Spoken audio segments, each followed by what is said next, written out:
Noise pollution in the ocean is an ever-growing problem for marine life, and science is only beginning to understand this threat. As vision is limited in water, a lot of life in the ocean has evolved to use sound as the primary way of communication. Maybe a different dialect. Dory. Since the particles are more densely packed in water than in air, the sound travels 4 times faster in water. This makes sound great for underwater communication. Animals in the ocean rely on sound to socialize, find food, and mate.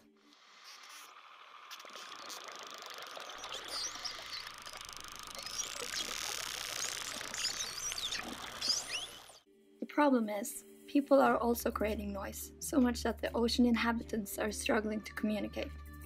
Since the 1960s, noise from ship traffic has doubled every decade, interfering with underwater communication, often masking it.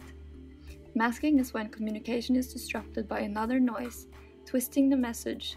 This makes understanding each other a lot harder.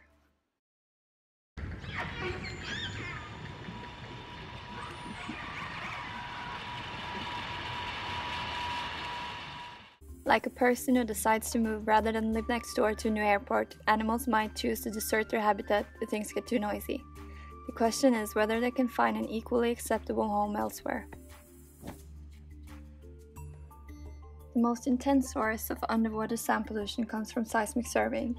It's a process that allows companies to locate spots on the ocean floor where they can drill for fossil fuels. Seismic surveys are conducted by a ship towing an array of hydrophones analyzing the sounds made from the air guns. The noise from these air guns can be so loud that they force the marine life to abandon their habitat. This is what a coral reef looked like before a seismic survey, and this is what it looked like after.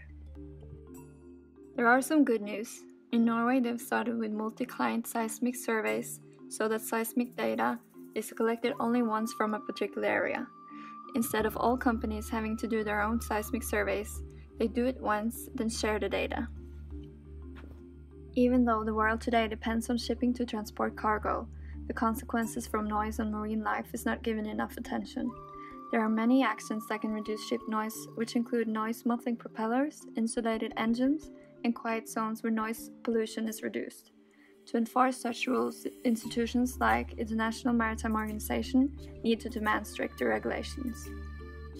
Like plastics and chemicals, noise pollutes our oceans. Awareness is important so that we can continue in a more sustainable direction.